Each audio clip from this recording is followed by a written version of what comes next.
Ô, Boni, é um maior prazer te receber, te rever, né? A gente já tinha tido o prazer de te conhecer, de bater um papinho e tal, mas faz muitos anos, muito bom estar com você de Tivemos, né? novo. Tivemos juntos lá em Angra.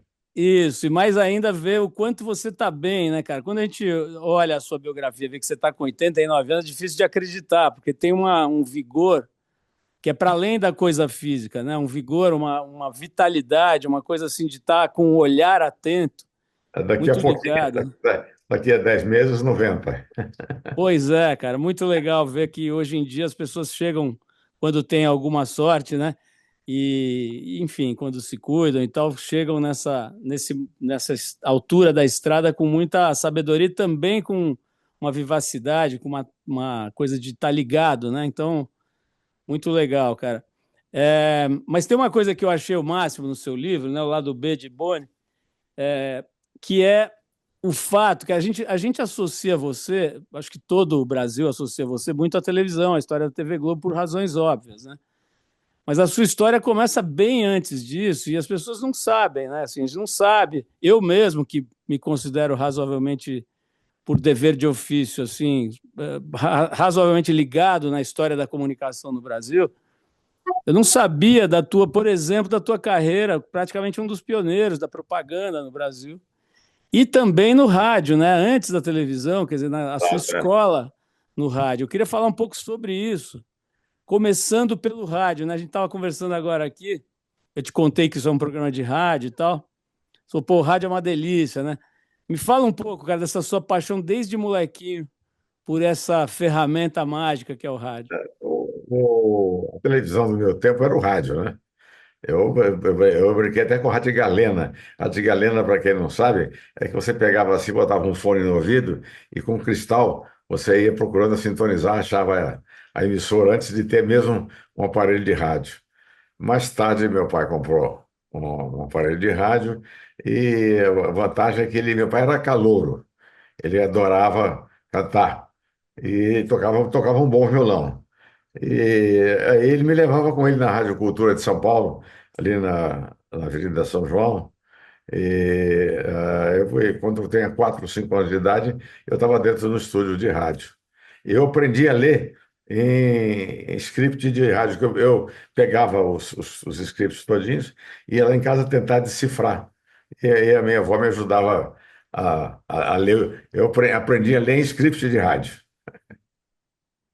Boni, tem uma coisa que eu acho legal a gente destacar. Eu vou querer falar um pouco sobre a sua passagem muito importante pelo mundo da publicidade também, mas eu queria já ir direto para um outro ponto agora, depois a gente volta na publicidade, que é o seguinte: eu descobri através do seu livro que entre os seus 300 mil amigos e figuras que você conheceu profissionalmente ou pessoalmente, tem um que eu considero um gênio, né, um pensador absolutamente genial, que é o Domênico De Masi, né?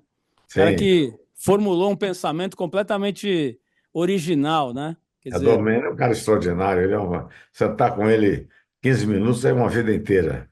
pô, eu imagino, cara, o privilégio que tenha sido só de ver entrevistas dele, aquele Roda Viva famoso dele, já é, e os livros, né, principalmente, já era. Quer dizer, eu acho que a primeira pessoa que falou sobre a necessidade, a importância da gente contemplar, da gente perceber o mundo, né, de não ficar só correndo atrás das metas, né, aquela Exato. ideia do ócio criativo e tal, que foi muito, como se diz agora, disruptiva, né?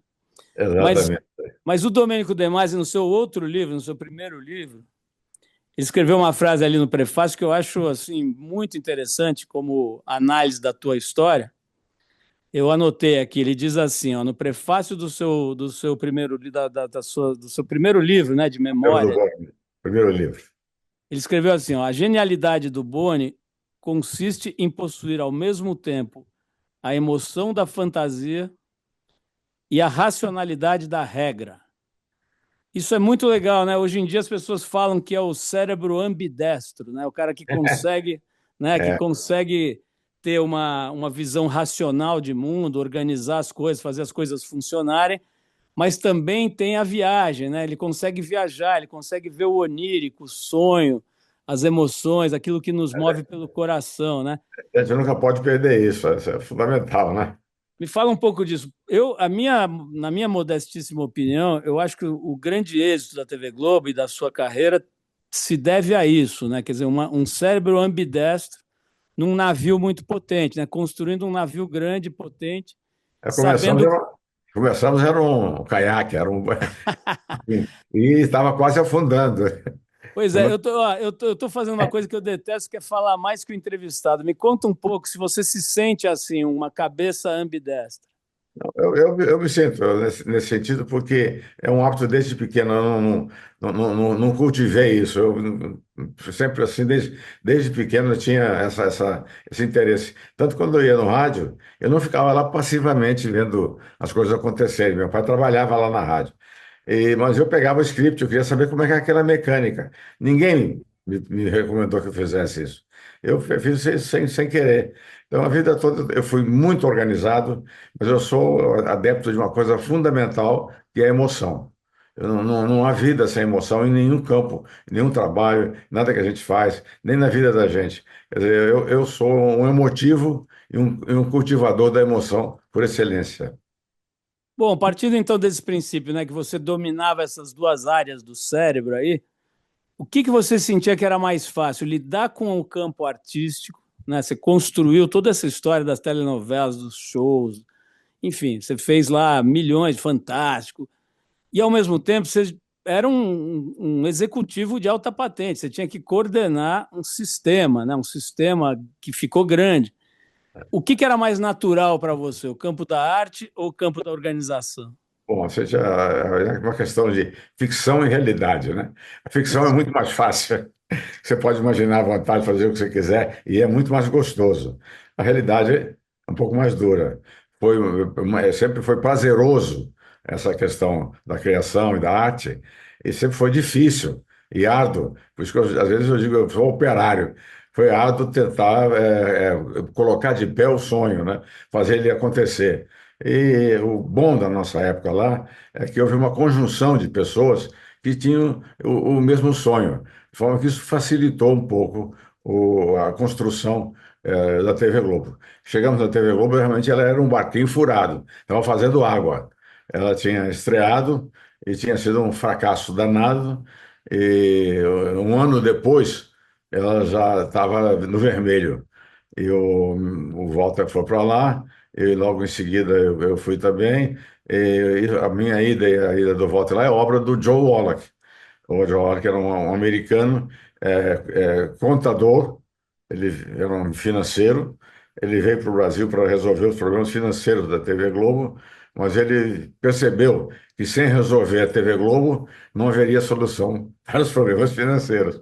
Então, em vez de correr atrás de clientes, de dinheiro, ele correu atrás das pessoas que podiam salvar a TV Globo, fazer a TV Globo, construir a TV Globo e, com isso, fazer o dinheiro para tapar o buraco e o barco não ir para o fundo.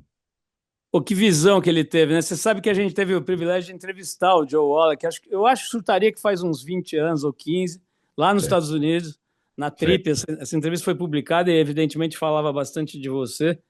Depois vou até te mandar para você rever essa conversa. Mas você falou que a parte da arte é mais fácil, né? De fato, dá para entender isso.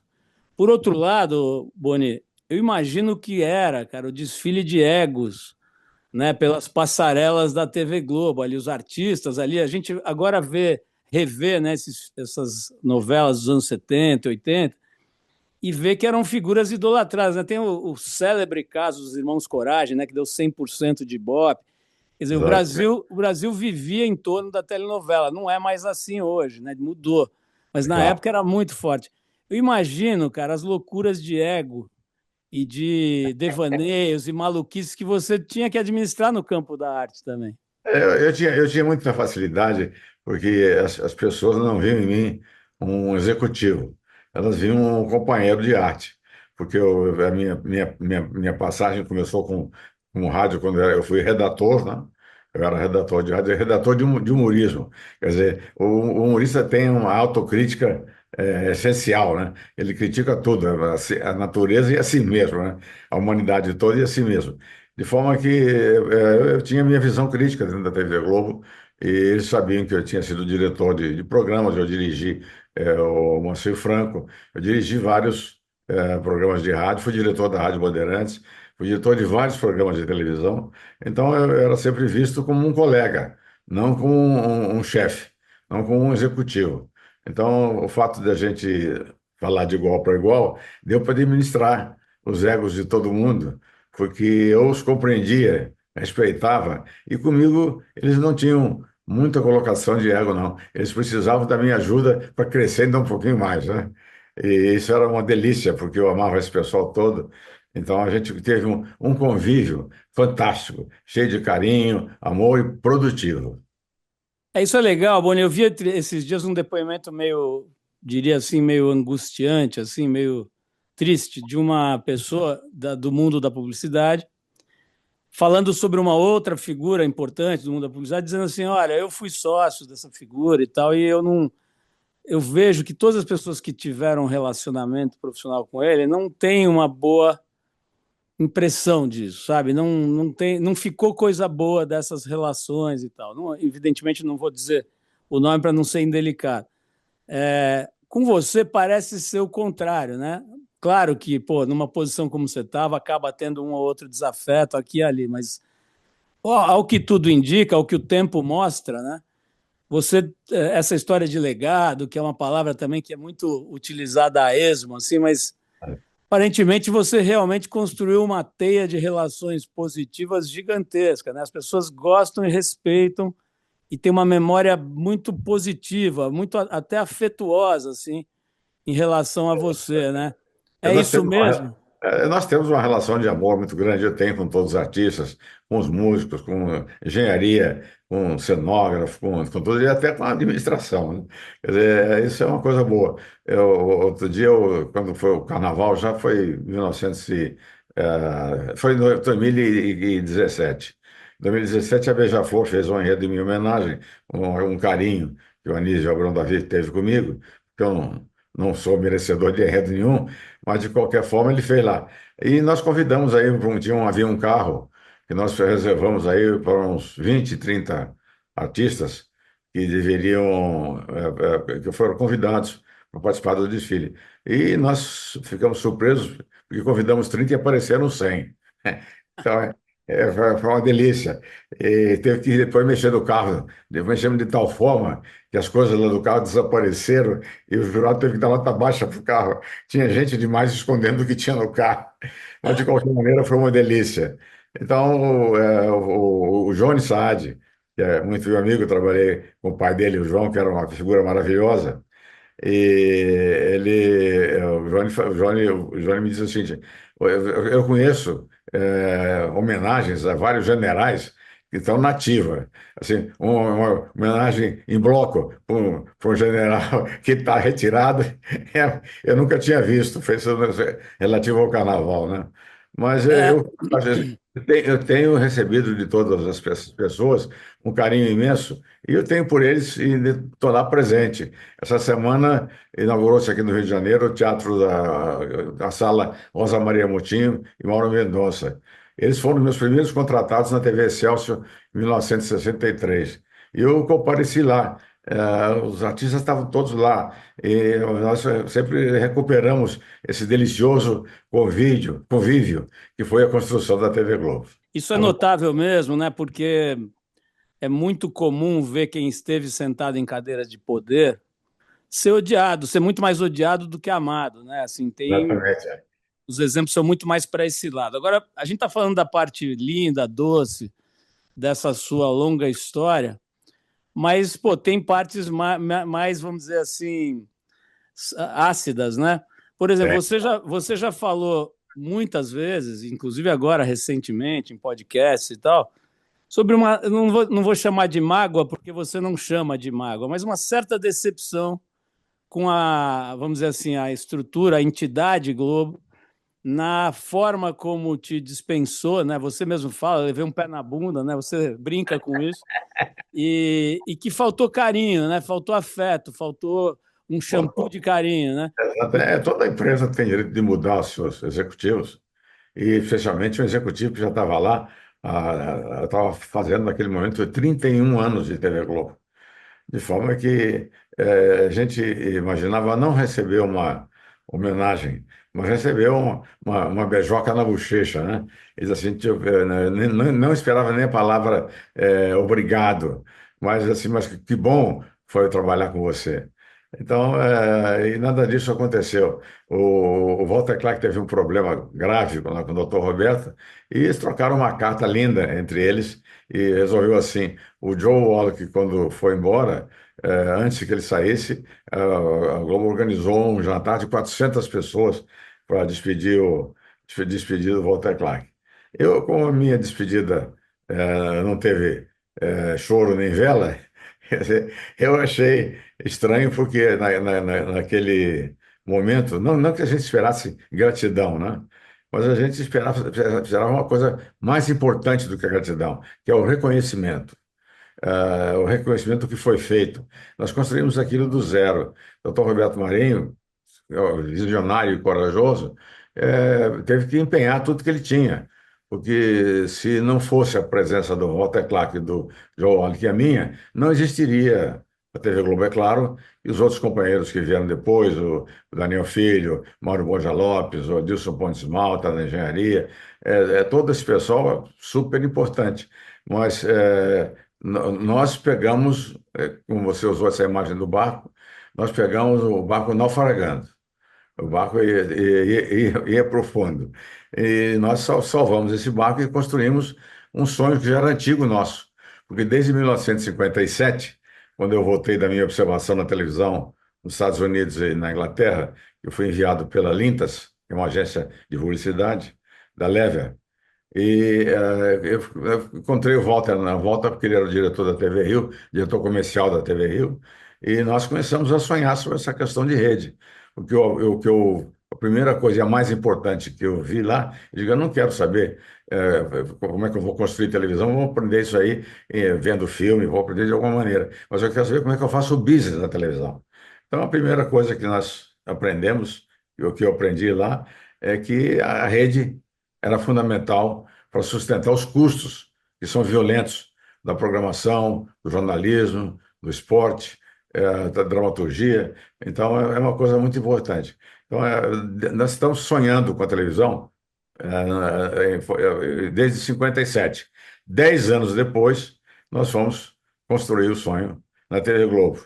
Embora nós tenhamos tentado isso na TV Rio, eu tentei na TV Tupi com o Telecentro, mas foi preciso uma visão de mercado. Quer dizer, sem o negócio ter uma base de sustentação, ou seja, assim, sem dinheiro não se faz nada. E o dinheiro da TV Globo, que veio do Time Life, foi por vinagre. Perderam todo esse dinheiro e chegaram a um fracasso em poucos meses de programação. Nós não. Nós vamos buscar dinheiro no mercado. Vamos buscar dinheiro com os anunciantes. Quer dizer, a TV Globo, do ponto de vista financeiro, ela representa a coragem do Dr. Roberto Marinho de ter empenhado as suas coisas e absolutamente a necessidade da publicidade brasileira ter um veículo decente para veicular os seus produtos, seus filmes e poder fazer suas campanhas. E esse veículo é realmente a TV Globo. Boni, como você obviamente está acompanhando, né? O Brasil inteiro está assim completamente apaixonado, né, por esse filme do Walter Salles, né? Ainda estou aqui, é, que é realmente um filme lindo e fala sobre os anos 70, né? Sobre o período obscuro aí do Brasil, da ditadura e Equador, tal. o BEPAR, É, e é interessante porque vocês estavam lá, né? Quer dizer, não é que vocês estavam de férias nesse período, ou estavam, né, passeando no parque, né? Vocês estavam tocando uma operação que já era importante, né? Estava começando a ganhar muita musculatura. E, e você citou, por exemplo, a saída do Walter Clark, né? Uma certa ruptura dele com o Dr. Roberto. Isso, se eu não estou enganado, se deu por pressão, né? Como consequência de uma pressão do presidente da República sobre o Roberto Marinho para a mudança de uma coligada, alguma coisa assim, né? De uma afiliada que o Walter Clark não concordava e ele acabou exatamente. saindo, né? Foi a Ou questão, seja, foi a questão da Curitiba. Ou seja, uma pressão política direta do comando da República em cima do dono do veículo, né? E Exatamente. isso a gente sabe pela história e tal, que não foi uma vez nem duas, né? Quer dizer, isso acontecia muito em cima de todos os É. veículos. E eu queria saber É, como é. esse não foi o motivo da saída do Walter. O Walter ficou muito magoado com essa história porque ele percebeu que ele não tinha o poder que ele imaginava que ele teria na empresa. E É. mais tarde, numa festa lá em Brasília, o Walter se comportou de uma forma que desagradou o doutor Roberto Marinho. E aí, realmente terminou a coisa. É uma pena que se o Walter tivesse ficado, nós chegamos até um pouco mais depressa. Pois é, mas agora eu queria te perguntar isso. Quer dizer, como é que você acha, de uma maneira geral, se é que dá para fazer um sobrevoo por uma história tão longa? Mas como é que você acha que, de maneira geral, a Globo gerenciou a pressão política, né? Quer dizer, tem a história do debate famoso lá do Collor, né? Que anos depois ela assumiu que tinha sido, né, uma edição, vamos dizer, no mínimo desastrada ou equivocada. Foi desastrada. Como é que você vê, cara? Você acha que vocês souberam lidar bem com a pressão da ditadura militar, dos outros tipos de pressão política que sempre é exercida sobre um veículo? Eu acho que nós conseguimos resolver isso de maneira muito, muito, muito objetiva e planejada. O doutor Roberto Marinho, por exemplo, tem aquela entrada toda do Exército dentro do Globo para cobrar não só a posição do Globo, como também a posição da TV Globo e cobrar o volume de comunistas que o doutor Roberto abrigava na redação, tanto do Globo como nós na TV Globo, em novelas e toda essa coisa. Então, o Roberto Marinho não deixou que os militares entrassem no prédio do Globo, assim, nos meus comunistas mando eu. Então, essa deu.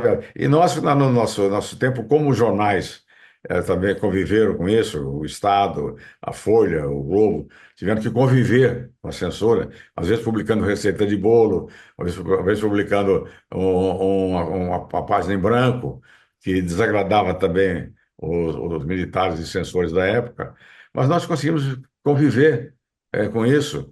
E a Globo, o exército de comunista que tinha dentro da TV Globo, era grande. E nós tínhamos lá a maneira de, nós chamávamos, sem nenhuma ofensa a você, pentear o cabelo. Então, assim, pentear o cabelo era esconder as coisas para o censor não perceber o que nós estávamos fazendo. E nós tivemos um relacionamento difícil no início. Eu mesmo fui parar no DOPS, eles queriam saber o que eu estava fazendo, o que eu queria fazer, como é que seria, como é que foi, como é que seria a minha vida. Foi uma coisa apertada. E nós conseguimos conviver, porque até mesmo, né, nos censores e mesmo nos militares que nos vigiavam, nós conseguimos colocar eles para poder ter um relacionamento, se não total liberdade, mas de conseguir fazer algumas coisas e pelo menos manter viva a dramaturgia, manter vivo o jornalismo, mesmo com restrições. Eu acho que teria sido pior se nós tivéssemos aderido, e coisa que jamais as pessoas, os funcionários, a redação, os executivos da TV Globo nunca aderiram. Nós estivemos ali combatendo, eu acho que nós estivemos no fronte, tanto quanto os caras que fizeram a luta armada, porque era um outro tipo de luta. Tem a luta que é a guerra realmente, e tem outra luta que é a política. Nós fizemos a política, né? O Mao Tse-tung dizia assim, política é a guerra sem sangue e guerra é a política com sangue. Então, nós vivemos essas duas coisas na Revolução. Nós tivemos uma outra ponta, que foi essa guerra da política.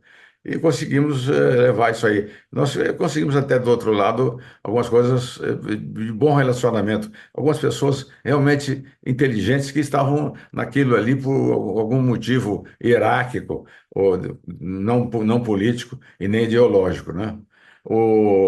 Né, essa questão de você embrulhar os sensores Era permanente. E eu tenho uma coisa engraçada que aconteceu no um bar antigo aqui do Rio de Janeiro, que era icônico, que era o bar do Antônios, onde frequentavam todos os comunistas do mundo, e de vez em quando tinha lá os observadores.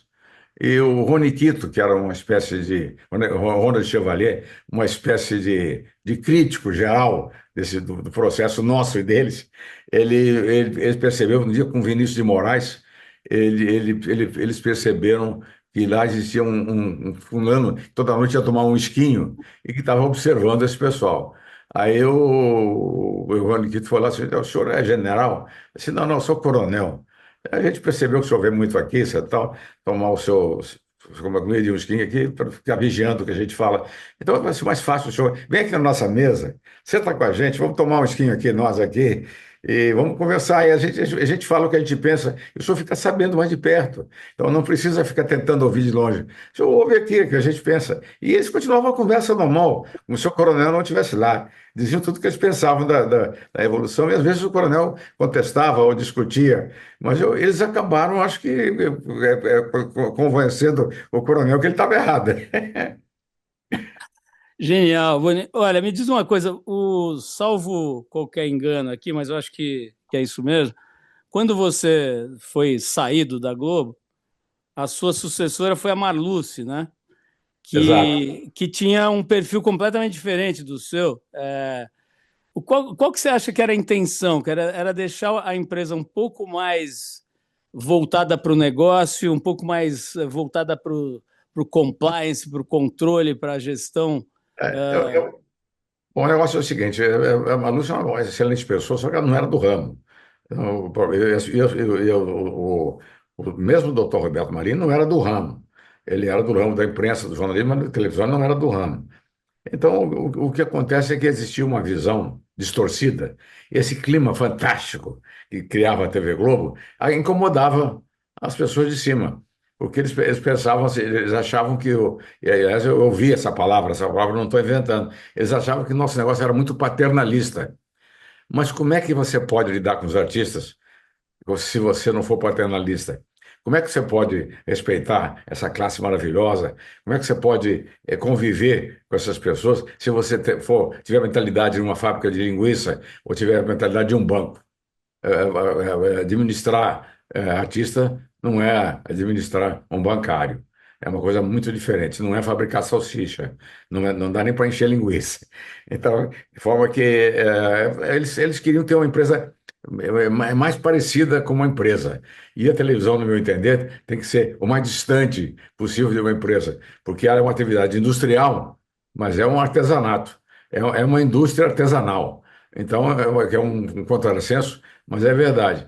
Então, isso aí, a hora que se perdesse, eu achava que acabava o espírito da televisão. A televisão assim foi assim no mundo inteiro, embora comercial, embora planejada. Na CBS, existiam nos corredores da CBS as maiores obras de arte que a CBS pôde adquirir durante a vida. E a CBS sempre dizia: por que a CBS, uma empresa de televisão, tem nos seus estúdios, nos corredores, essa quantidade de obra de arte? E aí dizia a CBS: é porque nós queremos que os nossos artistas e nossos autores, nossos diretores convivam com arte. Quer dizer, é uma outra filosofia. Televisão é um negócio muito delicado. A emoção, a acessibilidade, como você mesmo citou agora há pouco, é a flor da pele. Então, se você olhar para a televisão e planejar a televisão como uma mera empresa, você está deixando de fazer a coisa fundamental, que não é televisão, é comunicação. Fazer televisão é fácil, comunicação é um pouco mais difícil.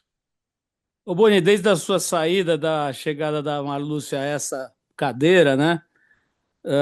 E agora os sucessores dela e tudo, a verdade é que, claro que não dá para concentrar numa razão só, porque o mundo vai mudando, a própria comunicação mudou radicalmente, né? E essa coisa toda da revolução digital, etc. Mas o fato é que, aparentemente, pelo que os observadores mais atentos dizem, né? A Globo vem perdendo bastante espaço, né? Vem perdendo, vem tendo que dividir muito mais do que dividia antes, né? Você acha que essa decisão, não necessariamente em relação à sua pessoa, mas essa decisão por ir para uma coisa muito mais cartesiana e industrial e deixar um pouco de lado o cuidado com o artístico e tal, tem a ver com essa diminuição de espaço? Eu acho que tem a ver. A gente não pode dizer, porque a perda de audiência e faturamento da Globo aconteceu mesmo antes da explosão da internet, mesmo antes da explosão dos streamings. Então, o que acontece? Não é uma questão de que eles estão errados ou que eles são incompetentes, não. É gente boa, é gente correta, mas é necessário que você tenha uma visão correta do seu business, né? E o nosso negócio é um negócio onde a emoção, o amor, o sonho, tudo isso está muito presente, porque se os atores, autores não tiverem motivados, eles vão lá e executam o trabalho deles até com perfeição, mas frio. Não vai ter o elo fundamental de ligação com o público, que é aquilo que eu sempre insisto: o conteúdo tem que ter emoção. E o principal produto do conteúdo é a ligação com a emoção de quem está em casa. Se não houver esse link, essa ligação, não há possibilidade. É evidente que a concorrência da internet e o streaming é muito grande, mas a minha teoria é a seguinte: se a pessoa vai para o streaming, é porque ela está procurando qualidade. Você não vai procurar uma coisa diferente, diferenciada, qualidade. E o streaming cobra por isso. Então, a minha maneira de enfrentar o streaming é o seguinte: vou tentar aumentar a minha qualidade. Eu vou dar qualidade de graça. Então, é não fazer uma estratégia de assim, eles levaram a classe A B, então eu tenho que trabalhar com a classe C D. Eu acho que isso aí é um erro que a televisão americana, por exemplo, tem combatido. Porque lá, assim, eu quero dar de graça aquilo que o streaming cobra. Quer dizer, não que você vai impedir a existência da internet e nem a produção, e nem a exibição, e nem a possibilidade do crescimento do streaming. Mas você tem que lembrar que parte do dinheiro que vem da televisão vem dos anunciantes. E os anunciantes pagam para te dar de presente um produto de graça. E que os anunciantes, o mercado de consumo, de todos os tipos de produto, ele vai sempre continuar crescendo, sem limite. Mas a capacidade de gastar do consumidor, de pagar os seus filmes, é limitada. Ele tem lá um ticket médio que ele pode gastar por mês e não pode passar daquilo. Então eu vejo que é uma falta de visão em relação ao seu próprio mercado. Mas isso a gente só pode confirmar executando essas coisas, né? São teorias que às vezes na prática não funcionam. Eu respeito todas as pessoas que estão lá, respeito as ideias da empresa, sou afiliado à TV Globo, confio na TV Globo, mas eu acho que a televisão brasileira como um todo, ela deixou de se preocupar com o que ela devia se preocupar, que é a concorrência da internet e dos streams, dos produtores. Elas devia ser uma guerra contra eles, porque não há necessidade de fazer uma guerra entre os outros, porque o domínio, por exemplo, que a Globo tem é total. Então é preciso que o inimigo não é a emissora do lado, o inimigo é a internet, é o streaming. Então devia combater isso aí, né? Boni, você falou sobre ser um afiliado, né, da Globo, você tem uma emissora, né, uma empresa, basicamente, né, que é uma retransmissora da programação da Globo.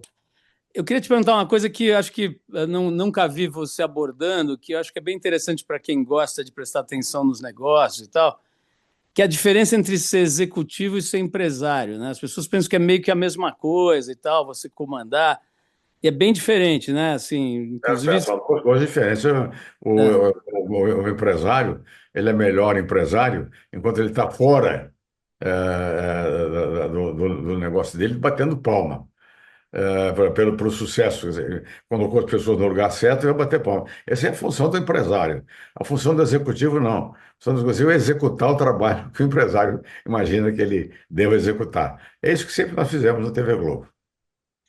E agora, agora não, né? Já faz muito tempo, mas agora eu acho que você se dedica mais à sua emissora, né? Quer dizer, você se sente tão competente quanto como empresário?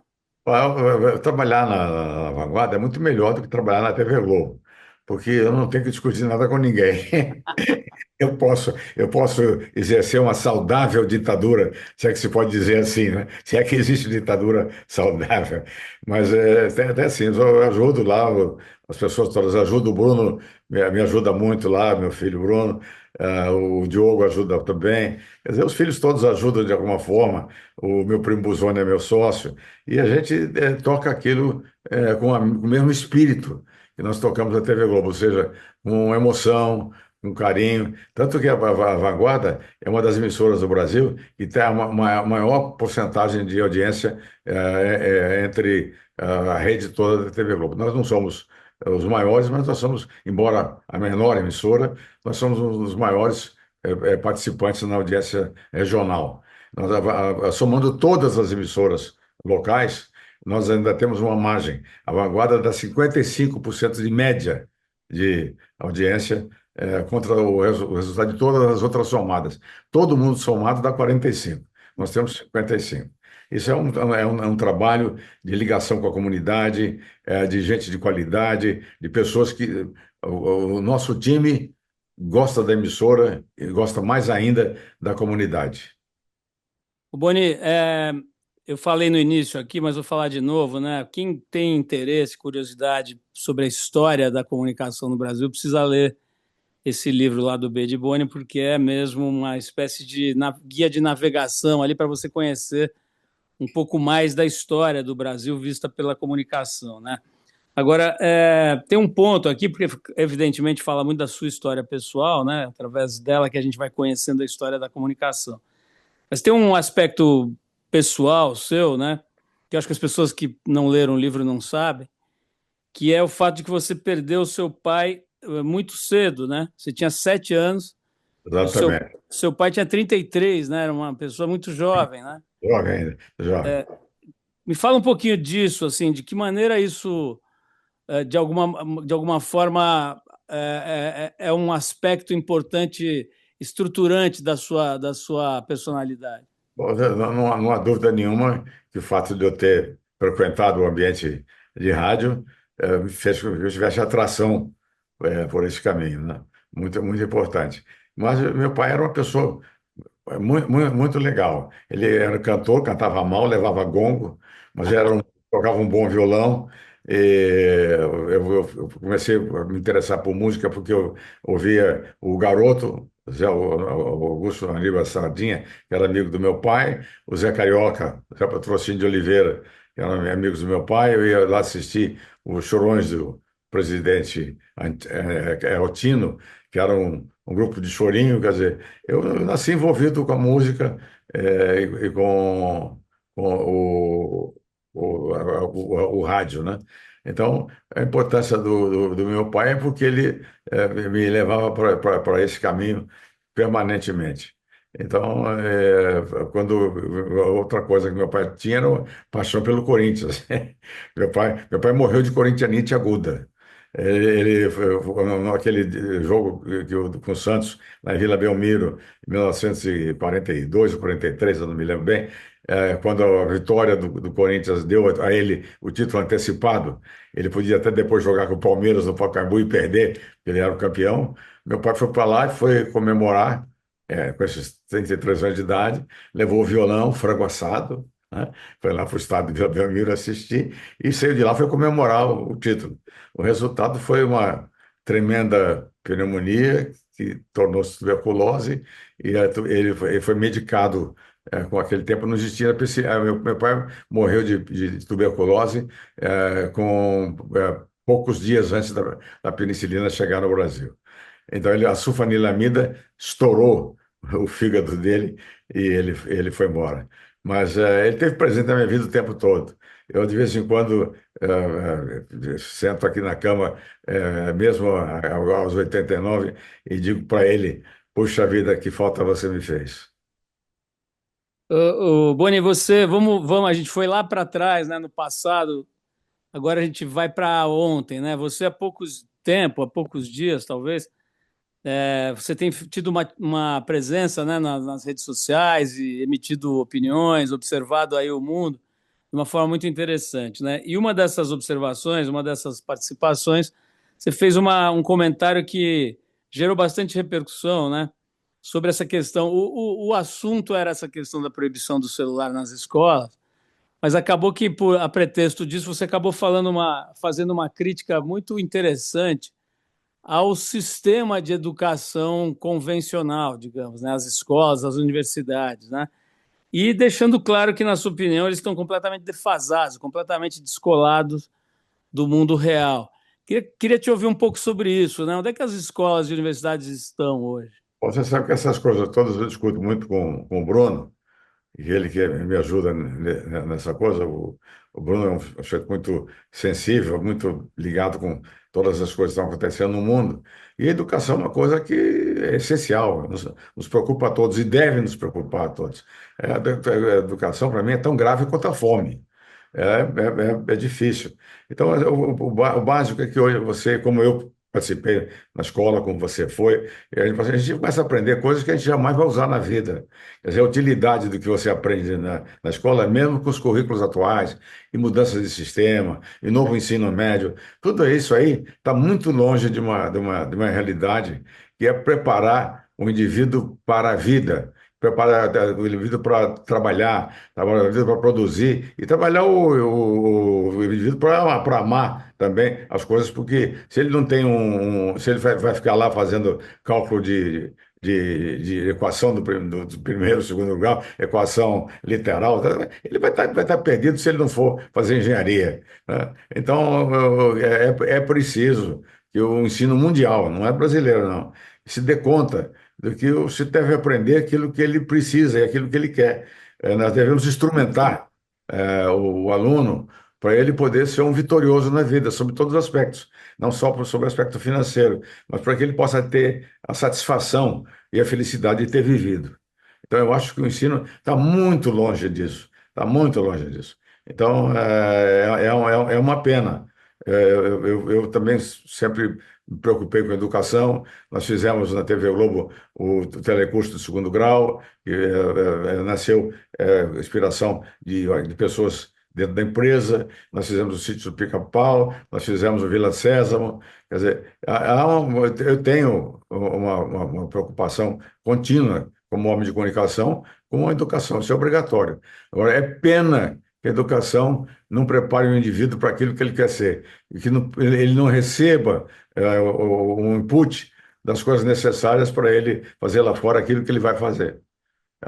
Você sai da escola, a não ser que tenha uma vocação típica do cara, eu quero ser médico.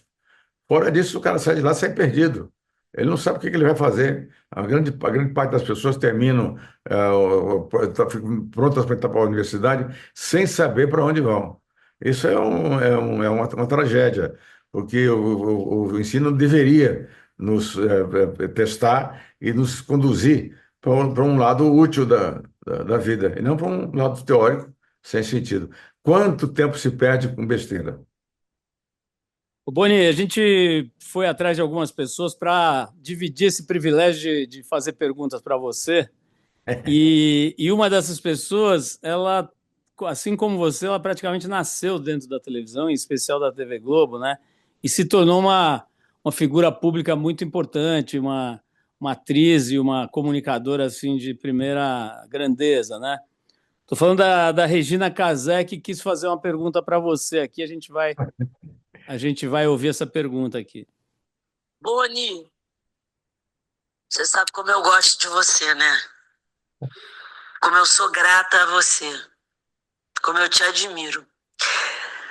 Sabe que pergunta que eu queria te fazer? Eu acho que é uma pergunta que todos nós estamos nos fazendo, porque a televisão é a cara do Brasil. Para onde está indo a TV e para onde está indo o Brasil? Olha, os dois estão sem rumo. O negócio é o seguinte: eu gostaria muito de poder responder essa pergunta, mas eu não consigo nem ver para onde eles estão indo. Eu não sei se eles estão no caminho certo ou no caminho errado. Eu não vejo o caminho, eu não vejo nada em volta. Acho que os dois estão precisando, e os dois têm potencial, os dois são interessantes, Os dois têm uma riqueza extraordinária. Então, eu acho que estão procurando o caminho, mas no meu entender, tá difícil. E como dizia um pensador espanhol, não há caminho, o caminho se hace a caminar. Então, a gente tem que fazer o caminho. Boni, tem uma outra figura muito interessante também que a gente convidou para fazer uma pergunta para você, que é o Gringo Cardier. Ele é um cenógrafo, um artista Maravilhoso, plástico, genial, né? maravilhoso. Já fez tudo que você possa imaginar. Agora acabou de fazer um museu voltado para o mundo dos carros antigos. Quer dizer, é um multiartista, um artista multitask, né? Como se fala por aí. Exatamente. E ele fez uma pergunta que é muito interessante, porque ela tem a ver um pouco com essa ideia de como é que se escolhe, como é que se encontra talentos, né? Que é uma das coisas que você mais fez na vida, é encontrar e dar espaço, dar luz para talentos, né? Vamos ouvir a pergunta do Gringo Cardia. Vamos lá. Falar com você. E eu queria saber, você que é uma das cabeças visionárias e revolucionárias da comunicação brasileira, como você identifica uma pessoa criativa, fora da curva, que quebra os paradigmas para ser um colaborador? Arriscando ou você usa a sua intuição? Olha, eu acho a escolha, o produto é uma coisa. Eu sei que o Green Cardin é um artista extraordinário, eu sou apaixonado pelo trabalho dele. Agora, você tem que descobrir isso aí. As pessoas aparecem em vários lugares do país, no Rio, São Paulo, lá no norte, lá no sul, aparece alguém. Esses talentos você identifica quando eles começam a despontar em algum lugar. Muito difícil, dá para acontecer. Você descobriu um talento que não teve oportunidade de mostrar nada. Mas eu sempre me preocupei com isso. Tanto que nós criamos na TV Globo uma escolinha para aprimorar atores. Nós fizemos o programa, uma série que não era bem uma novela, era uma alhação que era uma coisa que fechava semanalmente, para a gente poder fazer uma rotação de pessoas lá e ter a necessidade de autores, atores, diretores, porque o volume de trabalho era muito grande e permitia, ao mesmo tempo, você identificar ali quem estava fazendo alguma coisa. Isso na dramaturgia. Na música, as pessoas explodem em vários lugares. A verdade que eu acho é que não há o mérito em você descobrir e nem você fabricar talentos. O mérito é você identificar isso aí num mundo onde as coisas vão aparecendo e você tem que prestar atenção em tudo. Você não pode prestar atenção somente naquilo que está sendo consumido pelo mercado. Hoje você pega na música popular, por exemplo, brasileira. Então, as emissoras de televisão não estão fazendo um trabalho correto, porque elas só estão usando o que existe.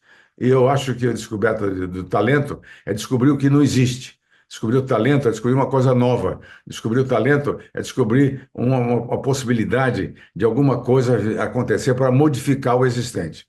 Então, o talento, ele se autorrevela. Ele pinta lá no escondidinho em algum lugar. Ou às vezes você vai lá num batizado, num aniversário, tem lá um cara tocando um violãozinho, ou alguém fazendo uma declamação, e você percebe imediatamente que o campo daquela pessoa pode ser maior. É fundamental que o selecionador de talento, o caçador de talento, tenha a humildade de entender que a pessoa dá aquele sinal e que ela pode evoluir. Ele tem que perceber aonde ela pode chegar, não o que ela é. Então, eu acho que isso aí nós fizemos lá na TV Globo com várias pessoas importantes nisso aí. Com o Daniel Filho, o Maurício Schermer era um grande descobridor de talento, descobriu a Xuxa e a Angélica. E ele tinha uma visão, ele percebia nas pessoas a possibilidade que elas teriam de se tornar comunicadores. E o artista é, acima de tudo, um comunicador. Boni, eu estava pensando aqui, você falou, fez um discurso muito veemente sobre o quanto a escola hoje está descolada do mundo real, né? E eu concordo com isso, assim, fortemente. Agora, parece que tem outras coisas também que estão meio descoladas do mundo real, que pelo menos perderam um pouco a força, né? Uma delas talvez seja o jornalismo, né? Quer dizer, você tem sido bastante crítico também ao jornalismo, mesmo reconhecendo a qualidade e etc, né? Quer dizer, o jornalismo realmente está perdendo muito a força, né? Muito a capacidade de direcionar a opinião, ou de formar a opinião, ou de influenciar, né? Também por conta do fato de que o mundo inteiro virou produtor de conteúdo e, de uma certa forma, fica reportando as suas visões, né? Queria que você falasse um pouquinho qual é o futuro do jornalismo e para onde você acha que as coisas estão indo, em que pé elas estão, em que pé as coisas estão quando se olha para o jornalismo brasileiro. Olha, o jornalismo brasileiro de televisão, aliás, o jornalismo em geral no Brasil, é de altíssima qualidade, porque tem pessoas excelentes, veículos excelentes. O jornalismo do Globo é muito bom, da Folha, do Estado, o jornalismo dos jornais, regionais do Brasil. Agora, o que que acontece? São duas coisas. O conteúdo tem duas vertentes, que é realmente a forma e que é, o conteúdo propriamente dito. Então, o que acontece? Não dá para evoluir num lado só, tem que evoluir na forma também. Então, o que que acontece com o jornalismo brasileiro? O jornalismo brasileiro ficou preso no rádio. Então, você hoje, o Cheto chama um repórter para ele dizer que está na frente da Casa Branca para te dar uma notícia. Mas eu gostaria de ter mais. Eu gostaria de ver o que, antes dele me dizer o que está acontecendo, eu gostaria de ver com imagem o que está acontecendo. Eu gostaria de ver historicamente o que aconteceu naquele período, naquele mesmo lugar. Eu gostaria de ter mais imagem. A televisão, o jornalismo precisa, mantendo o seu imediatismo, mas tem que ver se ele consegue, com os recursos tecnológicos que existem hoje, se ele consegue enriquecer a informação através da imagem, porque uma imagem vale mais do que 1.000 palavras. Boni, vou pegar uma outra. Eu falei no início que eu ia voltar para o mundo da propaganda, né? Eu fiquei encantado com você narrando como é que eram as agências naquela época, né? No início praticamente da propaganda no Brasil. E tinha uma coisa muito evidente, né? Que a gente viu até por muito tempo, acho que até os anos 80, assim, os publicitários eram meio estrategistas, eles não eram só criadores de filmes ou de piadas ou de bordões, né? Eles eram meio estrategistas mesmo, né? Exato. E eles andavam meio junto com os empresários, assim, acendendo a luz, mostrando caminhos, pensando junto, né? Hoje, aparentemente, queria ouvir sua opinião, você continua perto disso, né? Como um proprietário, um empresário da área de comunicação, né, na TV, aparentemente as agências também tiveram que mudar muito o seu perfil, e hoje você não vê mais muito as agências de propaganda como estrategistas de caminhos para os empresários, vamos dizer, evoluírem e se manterem próximos do contemporâneo, né? Como é que é a tua leitura da publicidade hoje, do papel da agência de propaganda hoje no cenário? Bom, você tem que imaginar que naquele tempo nós fazíamos na publicidade o que hoje se tornou uma ciência. As boas agências faziam marketing, sem saber.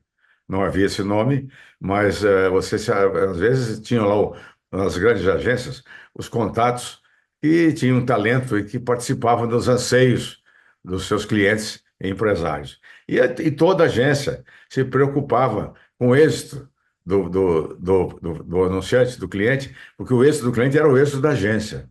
Quer dizer, ela tinha uma integração muito grande com isso aí. E todos nós. Eu fui marqueteiro sem saber. Hoje, o marketing é uma ciência que transcende a publicidade, é uma ciência que mostra como é e como você deve fazer uma empresa e determinar o seu futuro. O marketing é a principal atividade, de forma que a publicidade ela passou a ser apenas um colaborador disso aí. O que, de certa forma, dá uma certa liberdade à publicidade, porque a sua preocupação de vender, no passado, a gente não era tão criativo assim. E hoje a publicidade tem a possibilidade, uma estrada ampla e larga para criar à vontade dentro daquilo que o marketing determina. Então, o marketing não é essa coisinha de mandar brinde para cada das pessoas, não. O marketing é como construir empresa. Então, o marketing é uma coisa importante no Brasil. Aliás, hoje existe a Abramark, que o Madia toca maravilhosamente bem, e a ciência do marketing tem que orientar todo tipo de empresa, de qualquer gênero, de qualquer maneira. Então, o aprendizado nosso primário naquele tempo de aconselhar caminhos para as empresas, hoje é a principal ciência que norteia não só a propaganda, mas que norteia, acima de tudo, as empresas. Boni, recentemente, né, o Philip Kotler, que está com É, 93 anos, muito bom. lançou um livro, né, chamado Human to Human, onde basicamente, assim, pelo que eu entendi da entrevista que inclusive foi publicada aqui no Brasil agora há poucos dias, ele fala o seguinte, que depois de toda essa revolução digital e essa coisa dos dados em massa, né, dessa coisa dos algoritmos e agora da inteligência artificial, né, tomando conta de toda, enfim, a atenção do mundo, né, a próxima etapa do marketing, da ciência das relações entre companhias e sociedade, vai voltar a ser a relação humana, né? A capacidade de emocionar, de encantar e de tocar no Perfeito. afeto do outro, né? De afetar o outro nesse sentido do afeto. Você acha que ele está certo aos 93 anos? Está certo, está certíssimo. Toda a linha do marketing é nesse sentido, né? Antigamente, a gente fala, o problema era o mercado, o problema hoje é o direto foco no consumidor, quer dizer, no comportamento individual. E cada vez mais, através desses recursos novos de pesquisa, através da inteligência artificial, da coleta de dados, a gente vai poder chegar no indivíduo. E o objetivo é esse. A própria televisão 3.0 que vem aí, ela te dá essa chance de você colocar na tela da televisão uma coisa individualizada. Eu posso fazer perfeitamente um produto só para você e endereçar você. É um processo lento, demorado, não sei se vai ser aceito pelo mercado, mas a essência da coisa hoje, aliás, a essência da humanidade é o indivíduo, o comportamento, o foco em cima dele, que na realidade ele nem pode ser chamado de consumidor e nem de cliente. Ele tem que ser chamado de pessoa. Exatamente. Boni, para a gente já ir encerrando aqui, eu vou chamar agora um ator que já pode ser considerado um veterano lá da TV Globo, né? Das novelas e tal, faz também teatro, mas principalmente das novelas, alguma participação também relevante no cinema, que fala sobre isso, né? Sobre você, à luz dessa coisa do afeto, do toque, de como você tocou a história dele. Vamos ouvir então a última pergunta de convidados de hoje, que é do Jackson Antunes, um grande ator Claro. brasileiro, né? Vamos lá. Sim, o lançamento da novela Anjo Mal, muitos anos atrás, e eu já sempre tive uma admiração muito grande pelo homem de televisão que você é. E no momento que eu me aproximei de você, você foi muito carinhoso, receptivo, apertou minha mão e estava conversando com uma outra pessoa, mas de repente você disse assim, olhou para mim com muito carinho, passou a mão pelo meu rosto e disse assim, olha, não mude o que você é, tá bom? Continue fazendo as coisas do jeito que você faz, mas vá fazendo umas mudanças de vez em quando, tá fazendo um personagem rural aqui hoje, amanhã procure fazer um personagem mais da cidade, porque senão você vai ficar bitolado a uma coisa só. Você acha que a televisão está com essa preocupação em mudar o rumo porque ela se bitolou durante esses anos todos e o público de hoje é um público mais atento, é um público mais exigente? Olha, muito obrigado e minha admiração eterna por você. Sem você não se pode falar em televisão sem falar de Boni. Um forte abraço, minha admiração. Obrigado, Jackson querido. Muito obrigado. Você é um talento, eu adoro você. Olha aqui, não se pode fazer nenhuma análise do que acontece com a televisão hoje do ponto de vista pura e simplesmente mecânico. Não é, pelo contrário, eu acho que em vez que a bitola, o pessoal hoje está querendo fugir da bitola, não é nada disso. Eu acho que eles estão bitolando hoje. Eu acho que não havia bitolas a não ser os trilhos de audiência que eram obrigados a ser cumpridos, mas o que existia na realidade era um conhecimento seguido de uma extensa rede de pesquisas, exatamente para inovar em tudo, conteúdo, história, em temas, e também, de alguma forma, contrariando os desejos dos espectadores, que a gente sabia que, contrariando às vezes, nós iríamos conseguir um impacto maior, íamos conseguir um êxito muito duradouro, porque se refletiria nos interesses nossos do futuro. Sempre é bom experimentar, porque ele te dá, aí sim, o balizamento do que vai ser feito mais tarde. Mas o que não pode deixar de fazer é pesquisar, procurar, e sair atrás de coisas novas, porque o público é sedento de coisas novas. Ele não consegue ficar vendo a mesma coisa, ele não consegue curtir as mesmas histórias, os mesmos temas, embora ele consiga ser fiel aos seus atores e aos seus intérpretes, porque nós somos apenas o meio que leva o conteúdo a essas pessoas. Nós somos apenas a forma. Então, isso não precisamos, o meio e a forma evolui com o tempo. Agora, o conteúdo é objeto de pesquisa extensa e contínua. Boni, para a gente encerrar, eu estava pensando aqui na sua resposta para a Regina Casé, né, dizendo que tanto a televisão brasileira quanto o Brasil estão meio perdidos sem rumo, né? Uma das coisas que realmente precisam melhorar aqui no Brasil, né, é essa ideia do etarismo, né, a ideia de que o velho é alguém que datou, que não serve para nada, que deve ser colocado de lado.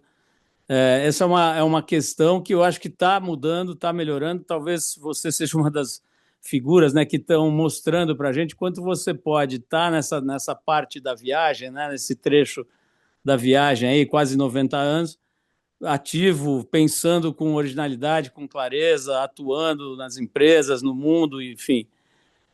Mas eu queria te perguntar sobre isso, sabe? O que você pode dizer para a gente que está num trecho um pouquinho anterior da estrada? O que você pode dizer sobre essa coisa de chegar aos 90 anos? Como é que é isso? E até como é que você lida com a finitude, né? Com a ideia de que isso tudo tem né, um fecho, né? Eu acho, Pois não, não. eu acho que a dificuldade de chegar aos 90 é a mesma de chegar aos 30, aos 40. Se você ultrapassou as principais barreiras da sua vida, que estão nessa fase que vai dos 30 aos 40, daí para diante você faz o que você quiser, e é pena que os velhos não sejam respeitados de forma em geral. O etarismo é uma coisa odiosa. Eu lembro do Washington Oliveto, que já fez um filme lá por nos idos de 60, que era O Homem de 40 Anos. É um filme que, se você conseguir recuperar um filmezinho de 30 segundos, extraordinário. Porque a maior parte das grandes sumidades do mundo, pintores, políticos, engenheiros, arquitetos, apareceram depois dos 40. Então, eu acho que uma pessoa de 90 tem mais visão do que uma pessoa de 30. Que a pessoa de 30 está tentando resolver a sua própria vida e ainda não teve a oportunidade de passar por tantas dificuldades, tantas amarguras e tantos sucessos, que dê a ele uma visão global da existência. E a gente tem que estar preparado para a finitude, porque ela existe, né? Então, por que o medo se a morte é inevitável? Boni, foi uma delícia te conhecer melhor, aprofundar um pouco aí a- o conhecimento, né, da tua visão de mundo, né, da sua trajetória, que é brilhante. Vou mais uma vez recomendar que as pessoas que ainda não foram, não tiveram contato, né, com esse livro, que vão procurar o lado B de Boni, é Aí eu realmente sempre uma. gostaria de para acrescentar uma coisa: Pois não. 100% dos direitos autorais do livro são destinados ao retiro dos artistas. Com o dinheiro desse livro, nós já conseguimos, e com a cessão de algumas coisas de direitos autorais, nós conseguimos hoje já construir totalmente a nova lavanderia da Casa dos Artistas e vamos inaugurar agora, antes do Carnaval, um restaurante extraordinário, uma cozinha extraordinária que não fica devendo nada para os maiores restaurantes de 4 ou 5 estrelas no mundo inteiro. É um negócio assim espetacular, feito com dinheiro de direitos autorais e com dinheiro do livro. Nós vamos entregar isso e vamos colocar essas imagens brevemente no ar, porque é um restaurante feito para atender a todos. Um refeitório extraordinário, uma cozinha extraordinária, um depósito de conservação extraordinária, e tudo feito na melhor qualidade. Sendo, mármore, é tudo assim, é um negócio para durar para sempre. É muito bem feitinho, e quem ajudou a fazer isso não fui eu, foram as pessoas que compraram o livro. Pô, que genial, mais uma razão, né, para a gente recomendar que quem ainda não comprou, que vá lá comprar, inclusive porque o Retiro dos Artistas acaba sendo um beneficiário importante, mas o beneficiário mesmo é o leitor que vai conhecer melhor o Brasil através da trajetória do Boni, dessa longa trajetória, dessa frutífera trajetória, né? Muita coisa legal que você vem construindo, Boni. Obrigado pelo privilégio Obrigado. desse papo. Eu estou agradecendo que o Bruno está aqui do meu lado, aqui, vigilante, para que se eu dissesse alguma besteira, ele levantava o dedinho. Não levantou nenhuma vez, não.